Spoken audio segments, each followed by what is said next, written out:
preparadas para serem discípulas, para obedecerem, para praticarem o Evangelho, para experimentarem a Boa Nova.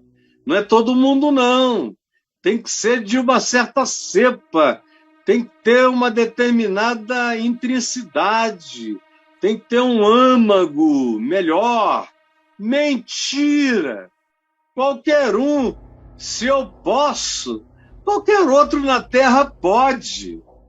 Meu Deus, eu dou graças a Deus todos os dias, porque a soma dos meus 6 filhos não dá um braço meu de vida, de angústia provocada no coração dos meus pais. E olha só o que o Espírito Santo fez em mim, continua fazendo todo dia, e eu vou morrer lindo, cada dia mais parecido com Jesus. É para qualquer um. Qualquer pessoa que queira, como Jesus disse, se alguém quiser, basta querer. Se alguém quiser, não adianta dizer, mas Calvino tem que dizer que você foi eleito para ser predestinado. Mentira! Predestinado é todo aquele quem ouvindo diz eu quero. Aí não adianta vir com subterfúgios teológicos dizendo que você só disse eu quero porque você já estava preparado. Isso é um assunto de Deus, o teu assunto é querer. E você vai ser cobrado pelo teu poder de volitividade, de vontade que você exerceu ou não exerceu. Com bravura, de coragem ou com covardia, usando os álibis da impotência. Mas é mentira que você não pode. É claro que você pode. E aí, aquele que quer saber como, aprenderá hoje. E se quiser praticar, começará a praticar agora. Como é que você faz para viver inabalável? É possível? Paulo diz, em Efésios, no capítulo 6, que é possível viver de tal modo que a gente permaneça inabalável. Ele usa uma outra linguagem de metáfora, capacete da salvação, escudo da fé, espada do Espírito, couraça da justiça, cingido com a verdade no íntimo, calçado com as sandálias do Evangelho da Paz. É uma metáfora para dizer, olha, ande assim e você será inabalável. E caminhe com oração sempre, você será inabalável. Faça dos seus pensamentos um orar natural, tranquilo, ininterrupto, até na sua diversão. Divirta-se com gratidão. Faça amor com gratidão. Ame com gratidão, trabalhe com gratidão e tudo que lhe vier às mãos para fazer, faça com gratidão em nome do Senhor Jesus, porque é privilégio seu poder exercer a atividade com a qual você vem a se manter. E saiba, nem anjos e nem demônios te respeitam. Quando você diz, ai de mim, coitadinho, eu queria ser como fulano que consegue, mas eu não consigo. Mentira. E você não vai poder continuar mentindo acerca disso. Você quer aprender a desenvolver um espírito inabalável? Olha só esse Salmo 37, que diz muitas coisas. Mas eu selecionei aqui, para a gente não perder tanto tempo, apenas aqueles imperativos, aquelas ordens, aqueles mandamentos, sabendo que tudo que Deus impõe como imperativo e como mandamento é possível e é passível de praticabilidade. Você me entendeu? Eu vou repetir. Tudo que Deus nos dá como mandamento é possível e é passível de praticabilidade. E quando a gente pratica, a promessa proposta se realiza em nós pela fé. Mas tem que ser pela prática, acompanhada da fé. E da fé acompanhada da prática, porque a fé sem prática é morta. E o Salmo, que eu estou lendo só com esse cantinho do lado esquerdo, que o direito está todo nublado, não estou vendo nada, diz o seguinte: tem a ver com o drama da inveja, que é um negócio que toma conta de todo mundo. Inveja de quem se dá bem, de quem ganha mais dinheiro, de quem trabalha menos e fatura mais. Inveja de quem tem a mulher mais bonita. Inveja do cara que se dá bem com o sexo oposto.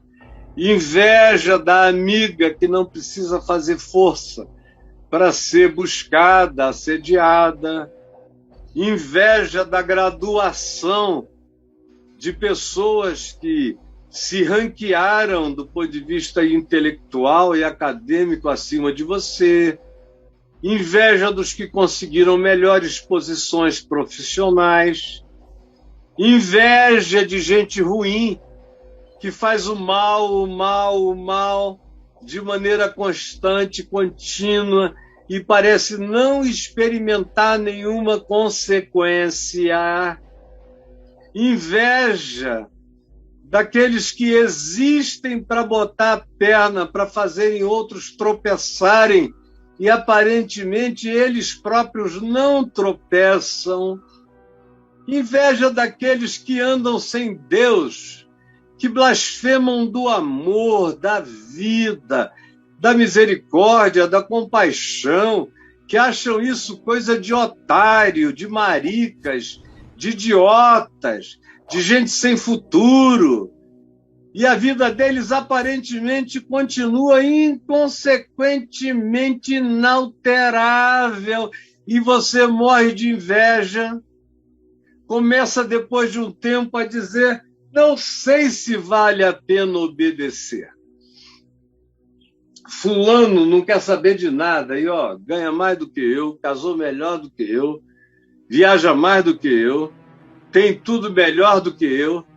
Eu estou aqui obedecendo ao Senhor minha vida toda, mas tenho um filho autista, ou tive uma filha com síndrome de Down, ou eu tive um filho que nasceu com defeitos congênitos, ou eu casei com uma mulher muito bonita, mas que depois de 3 anos manifestou deficiências de natureza mental, emocional, e hoje é alguém que vive numa bipolaridade horrível, que sem remédio ela surta.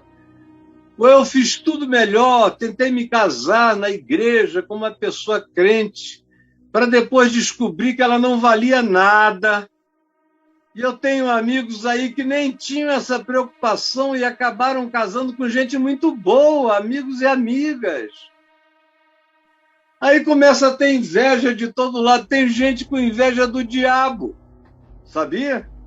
Eu já vi gente me dizendo: olha, eu estou começando a ficar com inveja do diabo, porque desde antes da criação do espaço-tempo, esse cara está por aí aprontando nas hostes celestiais e até hoje está aqui infernizando a nossa vida.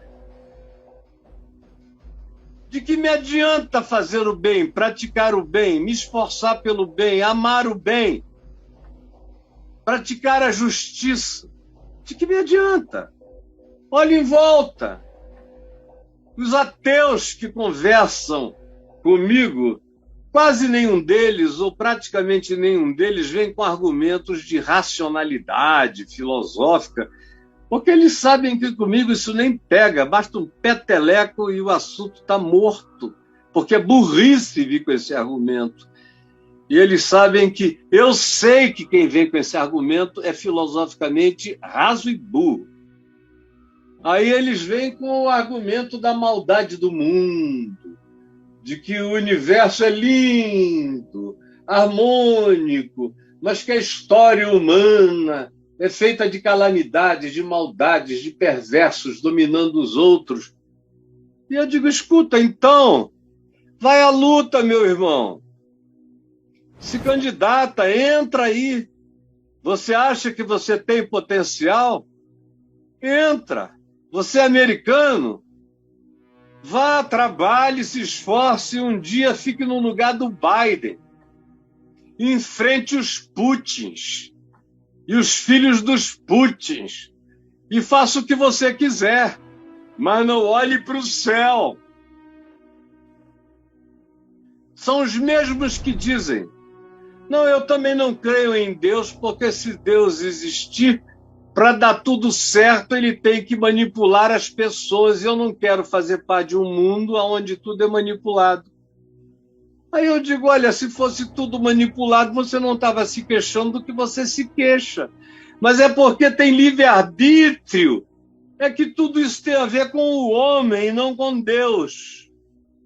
E os acidentes naturais estão acontecendo há 4,5 bilhões de anos e fazem parte do fomento criativo da vida na Terra. Para de falar bobagem. Mas até esses ficam dizendo, eu não sei nem por que eu não tomo o curso da existência de um perverso, porque no fim não tem consequência nenhuma. E eu digo, então vai. Mas eles não têm coragem, porque lá no fundo do coração eles sabem que algum dia, em alguma hora, isso vai trazer consequência a eles. Só não querem admitir. Olha só o Salmo 37, no meio das invejas, Davi, a quem esse salmo é atribuído, que é um cara que viveu sob invejas, inveja do rei Saul, que queria matá-lo, inveja de quase todos os homens de Israel, que não conseguiam lidar bem com o carisma de Davi e com a graça que ele tinha, que cativava todas as mulheres de Israel que dançavam e cantavam, louvando a valentia, louvando a poesia, louvando as qualidades de Davi. Qual é o homem que gosta de ver sua noiva, sua virgem ou sua esposa celebrando essas glórias de um outro? Jovem, bonito, diferente, valente, general, poeta, músico, um ente polivalente como aquele cara. Então ele provou inveja de todo lado, tramas de todo mundo. Se ele fosse um medíocre, todo mundo deixava para lá. Mas porque ele era absolutamente especial. A inveja cerca a singularidade positiva de todos os lados. E esse homem, a quem se atribui este salmo, que eu creio possa ser dele mesmo, conhecia profundamente o que era lidar no meio das armadilhas, das arapucas, das tramas, dos laços, dos cercos. É ele que diz ainda que o exército se acampe contra mim, não se atemorizará o meu coração. E olha só o que esse cara, tentado, porque ele foi muito tentado, ele sabia que ele era o escolhido de Deus, mas ele não matou Saul, ele deixou Saul morrer por conta própria. Ele não tentou ajudar Deus em nada. Ele disse, Deus é Deus, e se ele me ungir, ele vai me botar onde ele quiser. Eu só vou evitar morrer. A parte dele foi se esconder da morte. Mas ele não tentou ajudar Deus, a não ser vivendo a vida justificada, a mais justa que ele entendia, e com o melhor coração que ele conseguia desenvolver. Isso foi inegável, que apesar dos seus erros, era isso que ele buscava. Por isso, acerca dele se diz que ele era um homem, naquele tempo primitivo, que já vivia e andava segundo o coração de Deus. Foi ele que disse, antes de todos, porque a tua graça é melhor do que a vida. Um cara que chega a essa conclusão antes de conhecer encarnadamente o amor de Deus em Jesus, é um sujeito que visitou regiões celestiais em Deus. Pois a tua graça é melhor do que a vida, por isso os meus lábios te louvam. É ele que pergunta: que darei ao Senhor por todos os seus benefícios para comigo? E ele mesmo responde a pergunta retórica que fez: eu beberei o cálice da salvação, porque eu não tenho nada para dar, eu só tenho a receber. A única coisa que eu tenho para dar é uma boca aberta para beber a dádiva gratuita da salvação pela fé. Esse homem sabe o que é sofrer inveja, o que é sofrer tentação, perseguição e manter o coração se desviando do mal. E ele fez isso a maior parte da sua vida de maneira inequívoca e esmagadora. Os equívocos dele, mensuráveis, são 2. Os acertos dele, avaliáveis, são diários, fora as decisões subjetivas que Deus amava, porque tinham a ver com a contemplação da justiça e pela compaixão pelo próximo. A primeira coisa que ele diz, primeira afirmação peremptória: não te indignes por causa dos malfeitores. Para de ficar com raiva de gente ruim, porque senão você vai acabar invejando a maldade deles. Você está com inveja de gente ruim? Pare. Não dê a você o direito de se indignar com os que fazem o mal. Porque você olha para a maldade deles olha de volta para você. E você inconscientemente troca olhares com a maldade, acaba sendo absorvido por ela. E se fizer isso com raiva, com ódio, com indignação, você já se associou à maldade que você diz repudiar, sem ter percebido que se tornou cúmplice dela. Não te indignes. É a primeira ordem. Nem tenhas inveja dos que praticam iniquidade nenhuma. Não importa o que eles estejam conseguindo, não inveje o iníquo, porque você vai se tornar um deles. Inapelável e inescapavelmente. Como se diz aí, verso 1 ao verso 8, está cheio dessas afirmações. O verso 2 diz: eles não têm futuro. Eles vão definhar como a relva. Eles vão murchar como uma erva verde. Aí vem outro mandamento, outra peremptoriedade, outro imperativo, outra ordem passível e possível de ser praticada. Confia no Senhor. Aí você diz: eu quero, Caio, eu quero. Mas como é que eu vou confiar?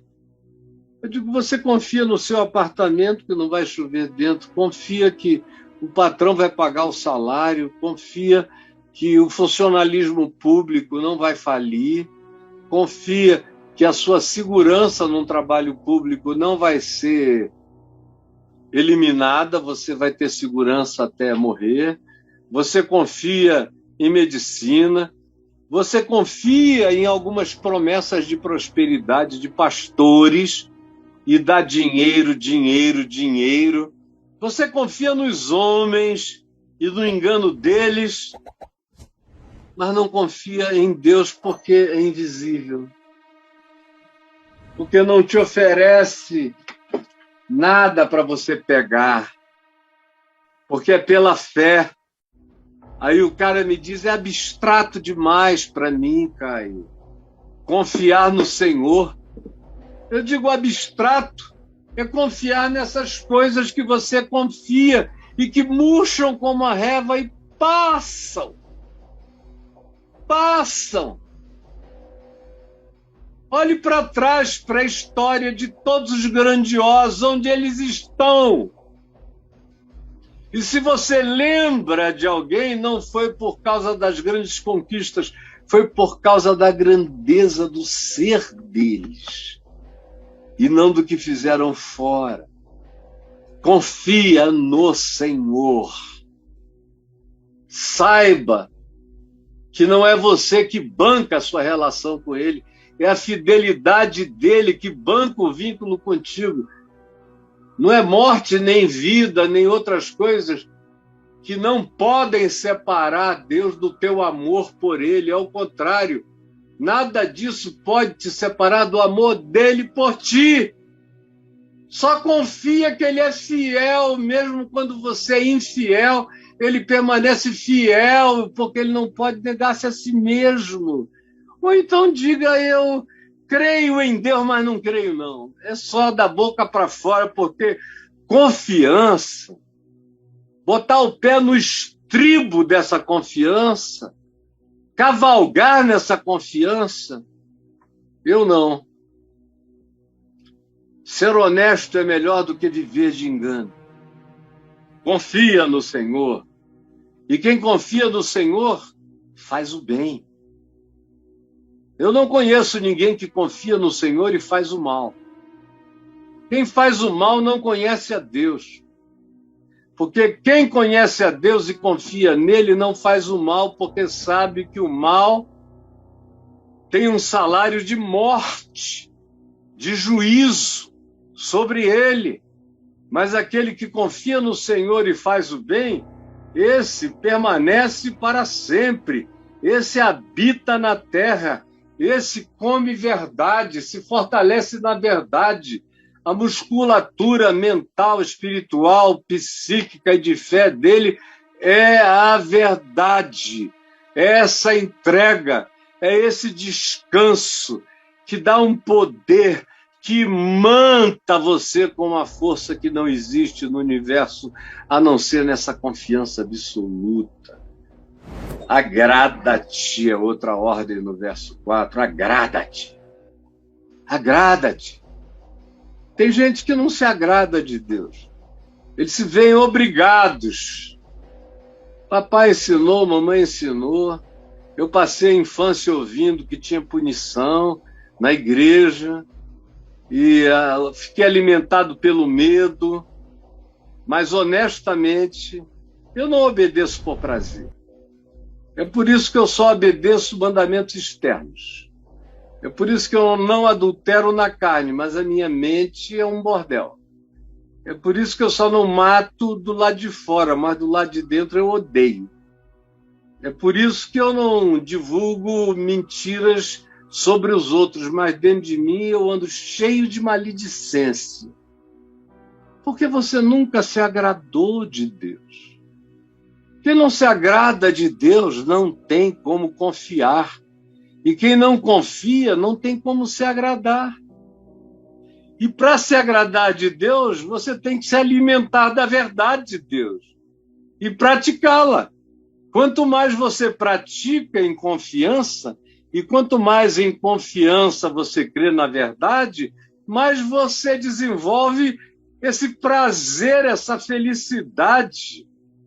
Você passa a se comprazer no Deus da vida, no privilégio de se agradar do Senhor.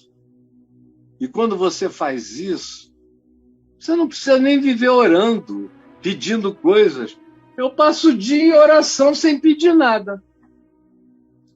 Pelo menos para mim, eu peço muito para os outros.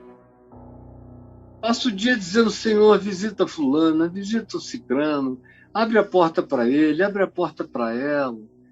Ou eles estão me ajudando tanto.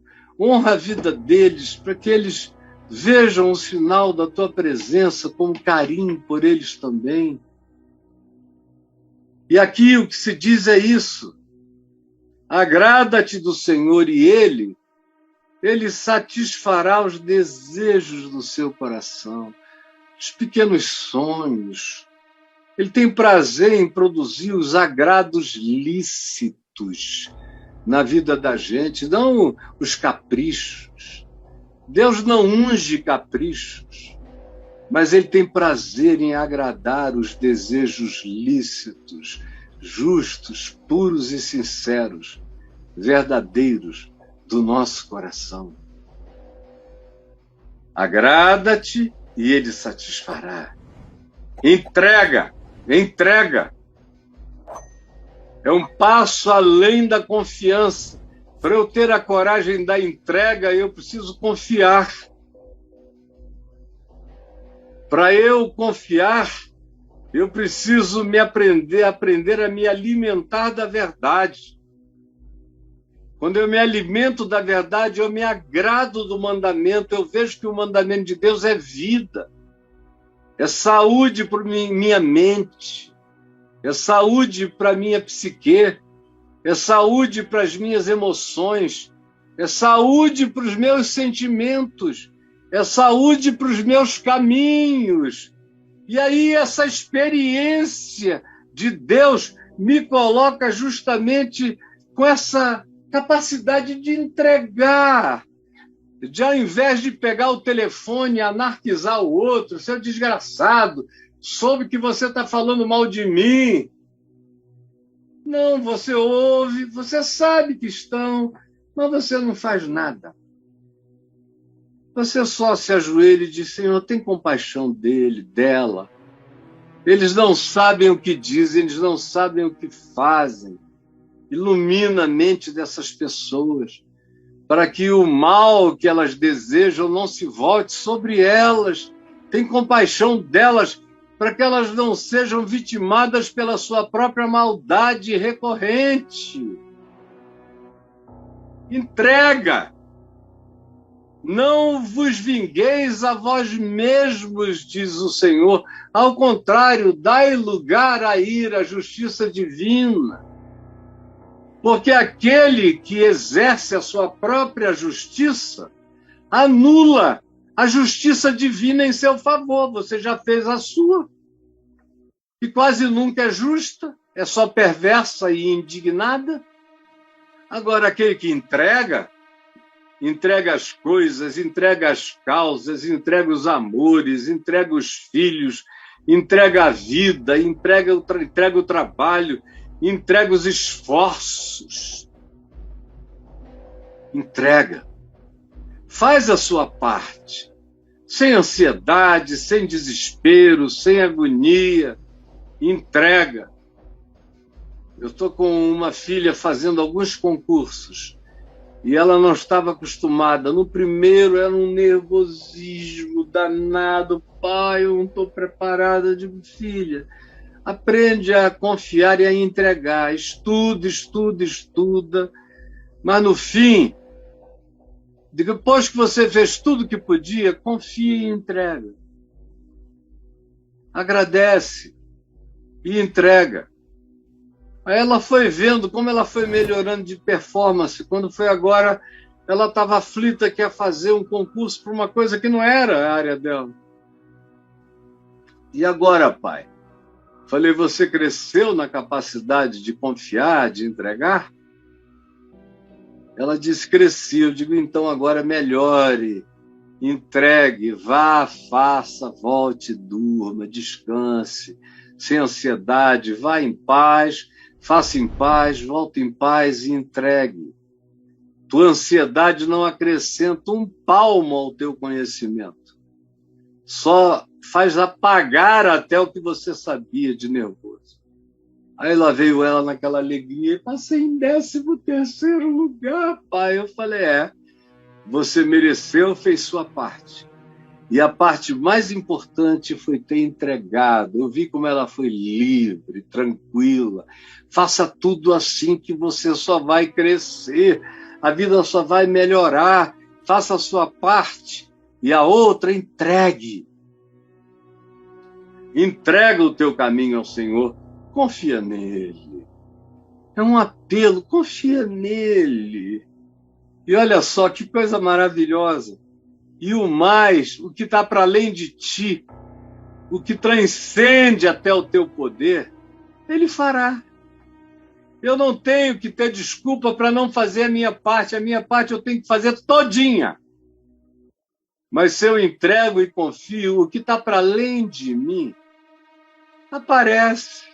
Surgem insights, surgem memórias apagadas, surgem lógicas que a gente até desconhecia, surgem intuições que a gente ignorava. De repente, você simplesmente vê cortinas se abrirem no seu entendimento. Confia no Senhor. Confia. É Davi dizendo, olha, se eu puder servir de alguma ajuda, eu queria que você aprendesse isso. Entrega, confia, e o mais, que está para além de ti, ele fará.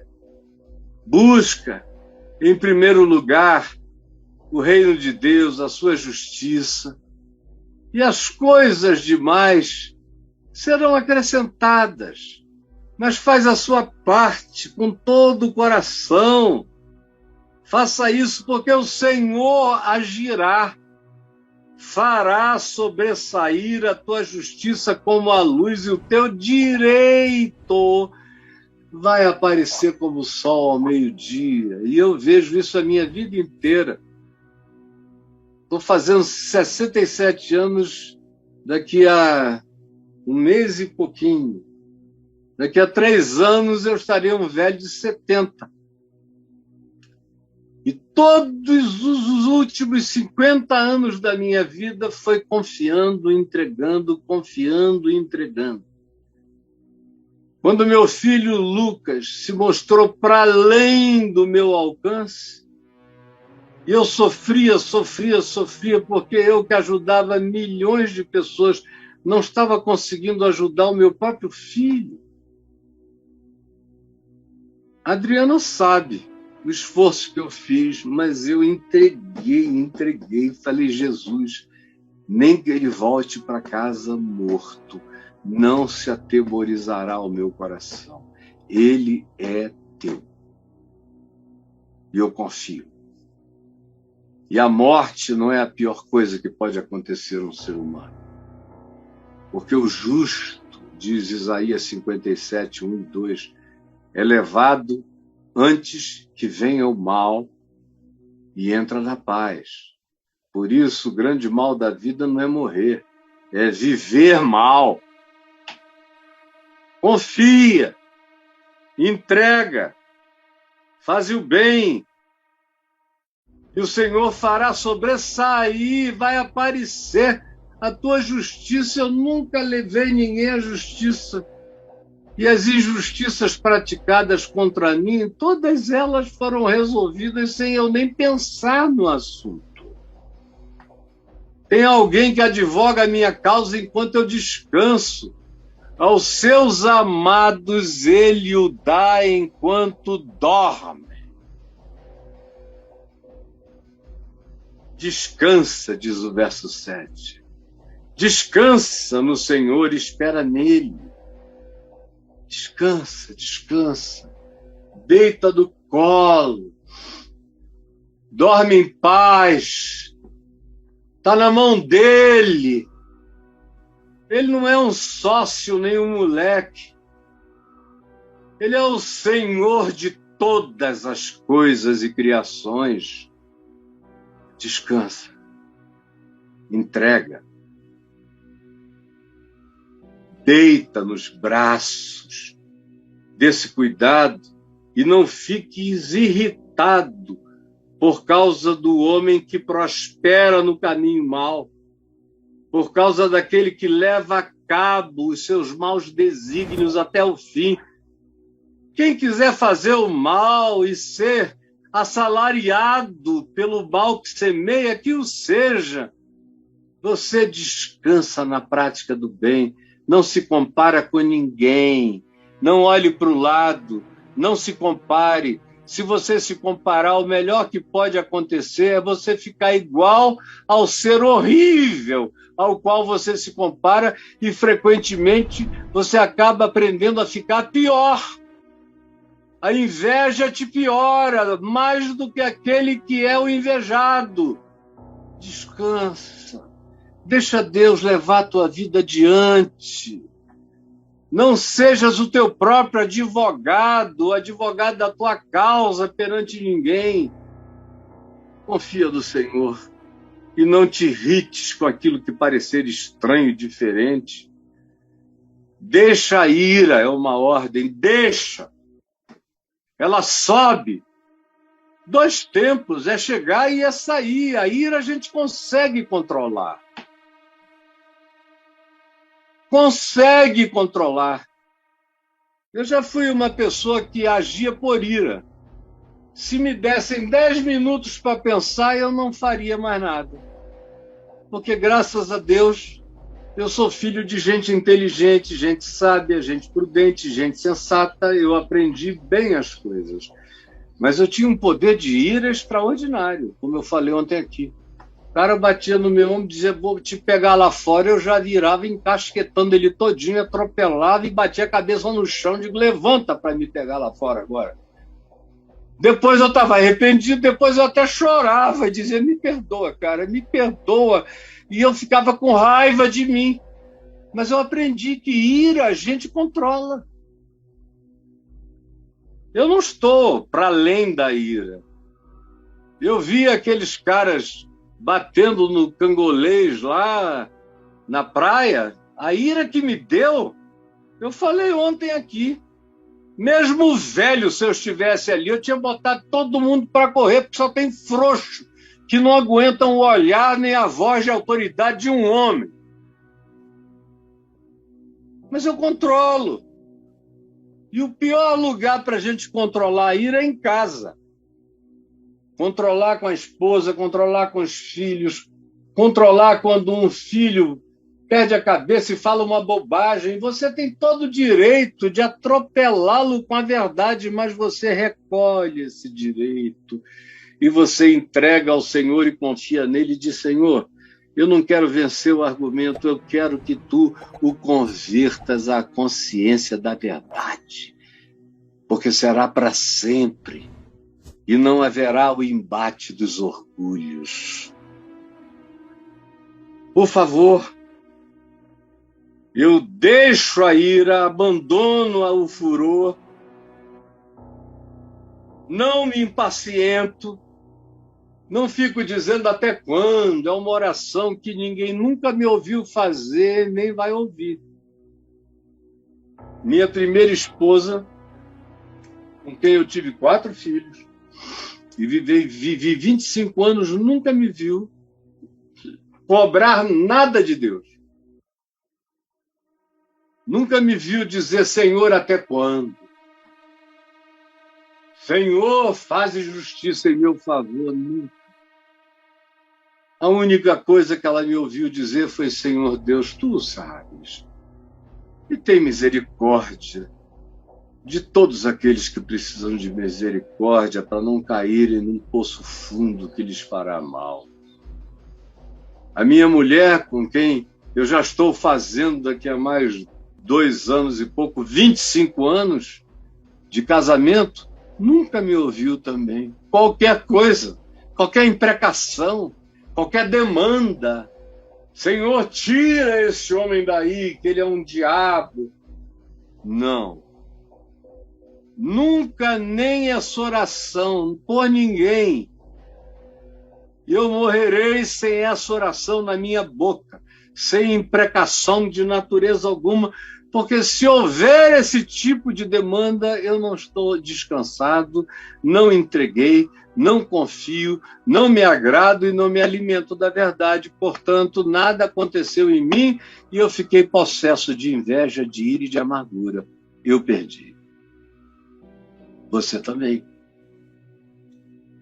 Deixa, abandona, porque o futuro desse pessoal já está definido. Verso 9 em diante diz como está todo arruinado. Não entres nessa, porque senão tu vais ter o mesmo destino. Foge de te tornares parecido com aqueles que tu aborreces, porque eles são a maior tentação da tua vida. Aí você lê no verso 23, para dar um salto quântico aqui, que diz, o Senhor firma os passos do homem ou da mulher bons. E no seu caminho o Senhor Deus tem prazer. Ele diz, eis aí o meu filho, a minha filha amada, que não se indignam, não têm inveja, que confiam, que se alimentam do bem, que alimentam-se da verdade, que agradam-se da minha palavra, que entregam o caminho a mim, que sabem que eu cuido do que eles necessitam, que eu faço sobressair a justiça na hora certa. Esses que descansam em mim, o verso 23 diz, o Senhor firma os passos do homem e da mulher que andam no seu caminho. E aqui se diz a mesma coisa que o Pai falou do Filho, quando João Batista o batizou e depois lá na montanha da transfiguração. Eis o meu Filho amado, em quem eu tenho o meu prazer, em quem eu me comprazo. E é isso que está dito aqui, o Senhor firma os passos do ser humano que anda na bondade, na justiça, na verdade, e no seu caminho Deus tem prazer. Não tem coisa melhor do que você andar sabendo que Deus tem prazer em você, que Deus tem alegria, que vocês têm borogodó, têm amizade. A amizade de Deus é para aqueles que o amam e o temem. E ele tem prazer, ele diz, olha o meu filho, renunciando ao mal, abraçando o que é bom, e eu tenho tanto prazer nele. E se ele cair, e eu já caí, e se ele cair, era uma possibilidade que podia acontecer na vida de qualquer homem, como aconteceu na vida de Davi, que caiu mais de uma vez. Se ele cair, preste bem atenção no que está dito, se ele cair, não ficará prostrado. Você pode procurá-lo porque você vai encontrá-lo em pé, trabalhando, andando, fazendo a sua parte, sem autovitimização, sem coitadismo, como eu falei ontem, fazendo irrigação gota a gota nas boas sementes da vida, mas não terá pena de si mesmo, levantar-se-á e Deus terá prazer de vê-lo ficar em pé e prosseguir, porque o Senhor o segura pela mão. O Senhor não deixa que ele se abisme nas regiões abissais sem fundo. O Senhor tasca-lhe a mão e o pega. O Senhor o puxa e o põe num lugar alto e firme. E o melhora e o fortalece. O Senhor lhe segura e o puxa pela mão. E aí vem a experiência do Davi já ficando idoso, já com a cabeça branca, e ele não morreu velho demais. Davi, com a minha idade, 67 anos, já estava velho. Ele não saía mais à guerra, porque ele não estava mais com força para segurar aquela espada pesada. E se ele ficasse muito tempo lutando na guerra com aquela espada, ele tinha cãibra nas mãos e a mão não conseguia mais abrir. E ele ficava vulnerável para o ataque dos inimigos, ele não conseguia trocar de mão para se defender de um lado ou do outro, até que os seus generais disseram: tu és a lâmpada de Israel, nós preferimos você com a luz da consciência acesa em casa do que na guerra com a gente. Nós cuidamos dessa parte agora, mas que a lâmpada de Israel fique iluminada mais tempo. Mas aos 70 anos, se diz, findaram-se as orações de Davi, o filho de Jessé. Morreu jovem. Eu espero, na graça de Deus, viver um pouco mais do que ele. Mas aqui se diz, o Senhor o segurou pela mão e ele, já com mais de 60, 65 anos, vivido como um Matusalém de experiências concentradas, ele afirma: eu fui moço quando eu matei Golias, quando eu cuidava dos rebanhos do meu pai. Eu fui moço, forte, bonito, com a pele esticada, com os músculos rijos, desassombrado. Já agora, eu evito certas alturas. Eu já não enxergo mais na noite, na escuridão. Mas eu sei como é ser moço. E hoje eu sei como é ser velho, porque agora eu já sou um velho. Porém, jamais, jamais, jamais, nem moço, nem velho, eu jamais, jamais vi o homem e a mulher bons, justos, sinceros e verdadeiros, de fé e de compaixão, ficarem desamparados na vida, jamais. Nem Davi viu, nem eu vi, nem meu pai viu, nem ninguém que anda assim jamais viu. O justo desamparado. Eu já tive escassez, já contei as últimas moedas na gaveta, não sabia como seria a tarde, só tinha dinheiro para o arroz da manhã. Já velho, casado com a Adriana, sem nada, mas jamais estivemos desamparados, jamais tivemos que mendigar nenhum pão, em lugar nenhum, em momento algum. Ao contrário, mesmo na nossa dificuldade, nós sempre cremos que o Senhor não nos desampararia jamais, nem a nós, nem aos nossos filhos, nem à nossa descendência, nem aos nossos netos, e é isso que eu digo a eles: trabalhem e cuidem e contem com a fidelidade de Deus sobre a vida de vocês. Andem em retidão. Porque aquele que é assim, que aprendeu na vida, desde moço até ser velho, que o Senhor não desampara, nem a ele, nem a sua descendência, esse é sempre compassivo, mesmo não tendo, ele se compadece. Ele reparte o que tem, o que não tem, o que sobrou. Quantas vezes eu vi meus filhos dizendo: pai, não está sobrando nem para a gente, você vai dar para essa pessoa também? Não dá para todo mundo. Eu disse: vocês não entenderam. É esse investimento de amor que eu estou fazendo na vida dele, que está mais carente do que eu, que tem assegurado o meu sustento e o de vocês a vida inteira. E não é barganha, é um princípio do universo, é um princípio do Espírito, é um princípio da verdade de Deus, do Deus que a tudo vê. Sempre compassivo, ajuda, empresta, e a sua descendência é sempre uma bênção. É sempre uma bênção, de geração em geração.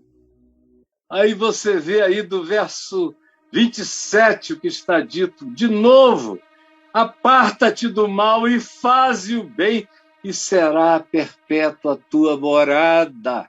Você vai permanecer, ninguém vai te arrancar do teu lugar, tua vida vai prosseguir até o tempo de Deus te chamar. E olha só, olha os versos que vêm aí em diante: aparta-te do mal, porque o Senhor ama a justiça. Aparta-te do mal, porque os justos herdarão a terra. Aparta-te do mal, porque a boca do justo profere sabedoria, e a sua língua fala o que é bom. Aparta-te do mal, porque você carregará sempre no coração o mandamento de Deus, e os seus pés não vacilarão. E aí veja o que diz o verso 34, para a gente concluir. É uma outra ordem. Espera. Espera. Você está tendo que esperar? Tem gente nessa geração, pessoal,